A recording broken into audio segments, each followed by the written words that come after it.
कभी आपने सोचा, हमारे यहां हर चीज का जवाब है, जैसे मैंने आपको बताया कि गणपति का बताया, वैसे ही मैं आपको यह भी एक बात बताऊं कि भगवान राम 4 भाई थे।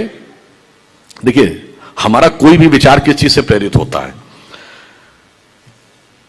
भगवान राम 4 भाई थे, तो आपने कभी सोचा कि 4 ही भाई क्यों थे, 3 या 5 क्यों नहीं?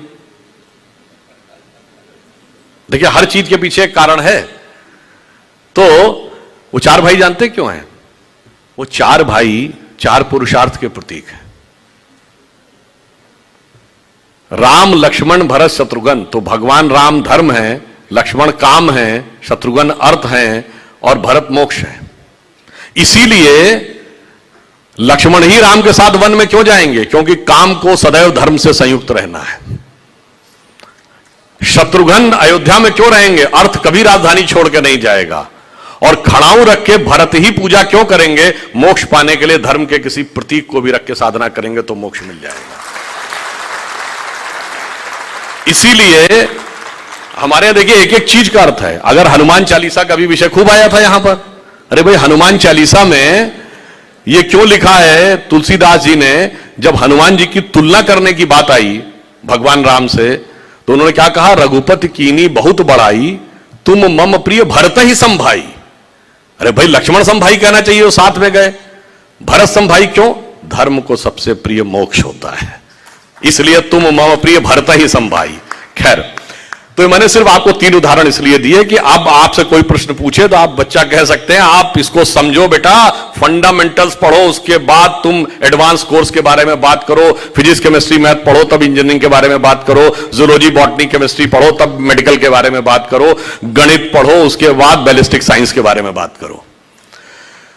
तो मैं सिर्फ अंत में यह कहना चाहता हूं कि मैंने आपको एक झलक बताने का प्रयास किया कि ये जो अभियान है, जिसके लिए उन्होंने अपना संपूर्ण जीवन दिया, और विगत लगभग 100 वर्षों से सभी प्रचारक अपना पूरा जीवन दे रहे हैं, परंतु आज भी स्थिति क्या है कि स्वतंत्रता के बाद हो गए हैं स्वप्न सब साकार, कैसे मान लें हम, टल गया सर से व्यथा का भार, कैसे मान लें हम, वेश, वाणी, तत्व, दर्शन दूसरों का यह सभी ले, विकृति को हम ग्रहण करते, निज प्रकृति को आज भूले, इस विदेशी नकल को अब अस्मिता क्या मान ले हम, हो गए हैं स्वप्न सब साकार, कैसे मान ले हम।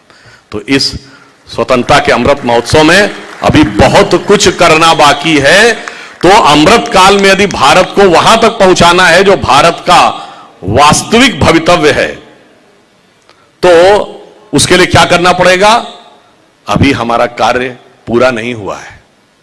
जो मार्ग जहां से मैंने शुरू किया था वहीं पे अंत करते हुए कहता हूं, कारागार से बाहर निकले थे आज के दिन डॉक्टर साहब, तो उस कारागार से पूरे देश की मानसिकता को बाहर निकालने की प्रक्रिया का संकल्प हमें आज इस 12 जुलाई को लेना होगा, ताकि इस अमृत काल को समाप्त होते होते संपूर्ण भारत का मानस उससे मुक्त हो जाए, क्योंकि यह यज्ञ अभी अधूरा है। तो अटल जी की इस पंक्ति से समाप्त करता हूं, आहुति बाकी यज्ञ अधूरा। और उस यज्ञ में विघ्न कौन डाल रहे हैं? अपने ही लोग डाल रहे हैं। फ्रांसवा गौशर, ला फिगारो अखबार फ्रांस का सबसे बड़ा जर्नलिस्ट है, उसने लिखा है, the biggest enemy of Hindus are Hindus itself, nobody else. खैर, तो उन्होंने कहा, आहुति बाकी यज्ञ अधूरा, अपनों के विघ्नों ने घेरा, अंतिम जय का अस्त्र बनाने नव दधीच हड्डियां गलाएं, आओ मिलकर दिया जलाएं। तो हम सब अपने इस संवेद प्रयास से इस स्वप्न को साकार करें। इसी संकल्प के साथ हम आगे बढ़ते हैं, और यह तय मानिए, भविष्य हमारा, इसमें कोई किंतु परंतु मत समझिएगा। एक पंक्ति और कह के बता देता हूं कि 1 जनवरी 1901 को जब इस देश में सूरज उगा, तो इस देश में किसकी सरकार थी? पूरे देश में अंग्रेजों की। 1 जनवरी 1951 को इस देश में किसकी सरकार थी? पूरे देश में कांग्रेस की। और 1 जनवरी सन 2001 को जब इस देश में 21वीं सदी का पहला सूरज उगा, तो इस देश में किसकी सरकार थी? अटल जी के नेतृत्व में भाजपा की, अगले दशक में मोदी जी के नेतृत्व में स्पष्ट बहुमत की। तो समझ लीजिए कि 19वीं सदी अंग्रेज की थी, 20वीं सदी कांग्रेस की थी और 21वीं सदी भारतीय जनता पार्टी की। धन्यवाद।